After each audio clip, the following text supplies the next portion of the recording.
Hello, welcome back to our channel. അപ്പോൾ ഇന്ന് വന്നിരിക്കുന്നത് ഈവനിങ് വ്ളോഗുമായിട്ടാണ്. അപ്പോൾ വൈകുന്നേരം കുട്ടികൾക്ക് പോപ്കോൺ ഉണ്ടാക്കിയതാണ് ഈ കാണുന്നത് കേട്ടോ. അപ്പോൾ കുക്കറിലാണ് ഉണ്ടാക്കുന്നത്. കുറേ നാളായി കുട്ടികൾ പോപ്കോൺ ഉണ്ടാക്കാൻ പറയുന്നു. നമുക്കിപ്പോൾ പുറത്ത് പോയി പോപ്കോൺ വാങ്ങുന്ന ഓപ്ഷനൊന്നും ഇല്ലല്ലോ.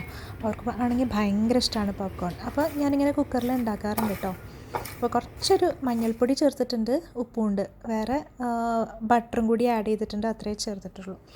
പിന്നെ അന്നുണ്ടായിരുന്നതാണ് ബനാന ബ്രെഡ്. ഇത് ഫ്രിഡ്ജിനകത്ത് ഇരുന്നിരുന്ന കേട്ടോ. അപ്പോൾ 3 പഴം ബാക്കി വന്നു കഴിഞ്ഞിട്ടുണ്ടെങ്കിൽ എന്തായാലും ഒരു ബനാന ബ്രെഡ് ഉണ്ടാക്കും. മൈദ വെച്ചിട്ടാട്ടോ ഇപ്രാവശ്യം ഉണ്ടാക്കിയത്. അതുപോലെ തൊട്ടിപ്പുറത്തെ സാൻഡ്വിച്ച് ഇരിപ്പുണ്ട്. അപ്പോൾ സാൻഡ്വിച്ചിനകത്ത് വെക്കുന്ന ഫില്ലിങ് കുറച്ച് ഫ്രിഡ്ജിനകത്ത് ഇരിപ്പുണ്ടായിരുന്നു. അപ്പോൾ അതും പഴയതാക്കണ്ടെന്ന് വിചാരിച്ചിട്ട് ഞാൻ പെട്ടെന്ന് നമ്മുടെ സാൻഡ്വിച്ച് മേക്കറിൽ സാൻഡ്വിച്ച് ഉണ്ടാക്കി. അങ്ങനെ നല്ല അടിപൊളി ടീ ടൈം ആയിരുന്നു കേട്ടോ. അപ്പോൾ എലക്ഷൻ റിസൾട്ട് വരുന്ന ദിവസമായതുകൊണ്ട് വൈകുന്നേരം ആയപ്പോൾ എല്ലാവരും ടി വി വെച്ച് അത് നോക്കിയിരിപ്പുണ്ട്. അപ്പോൾ ചായയൊക്കെ കുടിച്ചിട്ട് നേരെ കിച്ചണിലേക്ക് കയറി. അപ്പോൾ അന്നത്തെ ദിവസം ഞാൻ ലഞ്ചിൻ്റെ പാത്രങ്ങളൊന്നും തന്നെ കഴുകിയിട്ടുണ്ടായിരുന്നില്ല കേട്ടോ.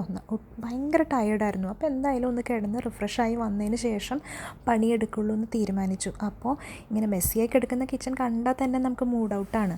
പക്ഷേ എന്താ ചെയ്യുക, നമുക്കത് ക്ലീനാക്കി എടുത്തല്ലേ പറ്റുള്ളൂ. അപ്പോൾ ഇങ്ങനെ കിടക്കുന്ന കിച്ചൺ നമുക്ക് ആദ്യമേ ചെയ്യേണ്ടതെന്ന് പറഞ്ഞാൽ പാത്രങ്ങൾ എടുത്തിട്ട് അതിൻ്റെ വേസ്റ്റെല്ലാം കളഞ്ഞ് വെള്ളം ഒഴിച്ചിടുക എന്നുള്ളതാണ്.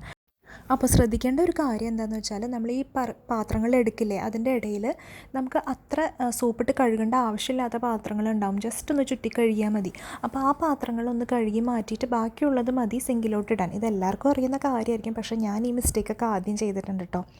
അപ്പോൾ ഒത്തിരി പാത്രങ്ങൾ കുന്നുകൂടില്ല. അതുപോലെ നമ്മൾ കഴുകേണ്ട പാത്രങ്ങളെല്ലാം സിങ്കിലായതിന് ശേഷം ജസ്റ്റ് കൗണ്ടർ ടോപ്പ് സ്റ്റൗ ഒന്ന് തുടച്ചിട്ടിട്ട് നോക്കുമ്പോൾ പിന്നെ നമ്മുടെ കിച്ചൺ കാണാൻ ഒട്ടും മെസ്സി ആയിരിക്കില്ല. അതുപോലെ തന്നെ പിന്നെ നമ്മുടെ പെൻഡിങ് പണി എന്ന് പറഞ്ഞു കഴിഞ്ഞാൽ ആ സിങ്കിലുള്ള പാത്രങ്ങൾ കഴുകുക എന്നുള്ളതാണ്. അപ്പോൾ എളുപ്പത്തിൽ പണി അങ്ങ് തീർന്ന പോലെ നമുക്ക് തോന്നുകയും ചെയ്യും. അപ്പോൾ ഇതാ പാത്രങ്ങളൊക്കെ കഴുകി കിച്ചണൊക്കെ നീറ്റായിട്ടുണ്ട്. വേറെ എന്ത് ക്ലീൻ ആയില്ലെങ്കിലും കിച്ചൺ ക്ലീനായി കഴിയുമ്പോൾ പ്രത്യേക ഒരു സമാധാനമാണല്ലേ നമുക്ക് ഫീൽ ചെയ്യുന്നത്. ഇനി നമുക്ക് നമ്മുടെ ബാൽക്കണിയിലോട്ട് പോവാം. ദാ അവിടെ ഒരു തക്കാളി പഴുത്ത് പാകമായിട്ട് നിൽപ്പുണ്ട്. അപ്പോൾ അധികം തക്കാളിയൊന്നും ഈ തൈയിൽ നിന്ന് കിട്ടിയിട്ടില്ല കേട്ടോ. കാരണം മുന്നത്തെ പോലെ തന്നെ മീലി ബഗ്സോ ഏതൊക്കെയോ ബഗ്ഗുകൾ നമ്മുടെ തക്കാളി ചെടിയുമ വന്ന് ചെടി അത്ര ഒരു ആരോഗ്യമുള്ള അവസ്ഥയിലൊന്നുമല്ല. ഞാൻ നീം ഓയിൽ അങ്ങനത്തെ സ്പ്രേ ഒക്കെ ചെയ്യുന്നുണ്ടെങ്കിലും തക്കാളി വളർത്താൻ പൊതുവേ പാടാണെന്നാണ് എനിക്ക് തോന്നുന്നത്. നല്ലോണം കെയർ ആവശ്യമുണ്ട്. അപ്പോൾ ഇതാ നമ്മുടെ ഷോർട്സിൽ കാണിച്ച മിൻറ്റ് ലീഫ് ഞാൻ മുന്നേ കാണിച്ചിട്ടുണ്ട്. അപ്പോൾ ഒന്ന് രണ്ട് പേര് എന്നോട് റിക്വസ്റ്റ് ചെയ്തിരുന്നു മിൻറ്റിൻ്റെ കെയർ എങ്ങനെയാണെന്നൊക്കെ. അപ്പോൾ ഒരുപാട് കാര്യങ്ങളൊന്നും നമ്മൾ ചെയ്യാറില്ല. ഞാനിത് നഴ്സറിയിൽ നിന്ന് വാങ്ങിയൊരു തൈയാണ്. പക്ഷേ അത് പിടിച്ച് കിട്ടിയതിന് ശേഷം എനിക്ക് ഒരുപാടൊന്നും അതിനെ കെയർ ചെയ്യേണ്ടി വന്നിട്ടില്ല. നല്ലോണം വെള്ളം ഒഴിച്ച് കൊടുക്കുക, പിന്നെ അതുപോലെ അത്യാവശ്യം വെയിലും കാറ്റും കിട്ടുന്ന ഒരു സ്ഥലത്ത് വെക്കുക. പിന്നെ ഇടയ്ക്ക് നമ്മുടെ മിൻറ്റിൻ്റെ ഇടയിൽ ഡ്രൈ ആയിട്ട് കുറച്ച് ലീവ്സ് ഇങ്ങനെ കാണും, അത് പറിച്ച് കൊടുക്കുക. അത്രയും കാര്യങ്ങളാണ് ചെയ്തുള്ളൂ. അപ്പം ഈ പോട്ട്സിൽ മുന്നേ വെണ്ടയ്ക്കായിരുന്നു കേട്ടോ. അപ്പോൾ വെണ്ടയ്ക്ക നന്നായി കിട്ടിയില്ല, എല്ലാം തന്നെ ചീത്തയായി പോയി. അപ്പോൾ ഞാൻ വിചാരിച്ചു ഈ പോട്ട് വെറുതെ കിടക്കുന്നു. അപ്പോൾ പയ്യെ കുഞ്ഞ് മിൻറ്റ് എടുത്തിട്ട് വേരോട് കൂടി ഞാൻ ഇതിനകത്ത് നട്ടു കൊടുത്തു. അപ്പോൾ അത് നമുക്ക് പിടിച്ച് കിട്ടിയിട്ടുണ്ട്. ഞാൻ ഭയങ്കര ഹാപ്പി ആയിട്ടോ.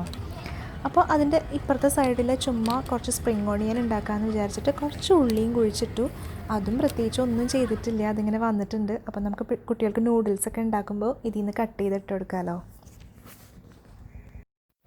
പിന്നെ ഇതാ 2 വൈറ്റ് പോട്ട്സിൽ സ്പൈഡർ പ്ലാന്റും പിന്നെ ഒരു പ്ലാന്റും, അതിൻ്റെ പേര് ഞാൻ മറന്നുപോയി, നിൽപ്പുണ്ട്. പിന്നെ ഈ സ്റ്റാൻഡിൽ ക്രിസ്മസ് പ്ലാന്റ്, അതും പിന്നെ നമ്മുടെ 10 മണിപ്പൂക്കൾ പണ്ടുണ്ടായതിൻ്റെ കുറച്ച് തൈ ഞാൻ എടുത്തു വെച്ചിട്ടുണ്ട്.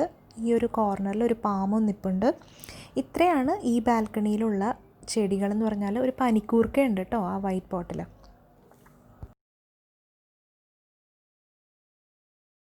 അപ്പോൾ ഇതോടെ ഈ വ്ളോഗ് ഞാൻ വൈൻഡപ്പ് ചെയ്യാണ്. വൈകുന്നേരത്തെ ബാക്കി വിശേഷങ്ങൾ ഞാൻ അടുത്ത വ്ളോഗിൽ ഷെയർ ചെയ്യാം കേട്ടോ, അല്ലെങ്കിൽ നിങ്ങൾക്ക് ബോറടിക്കും.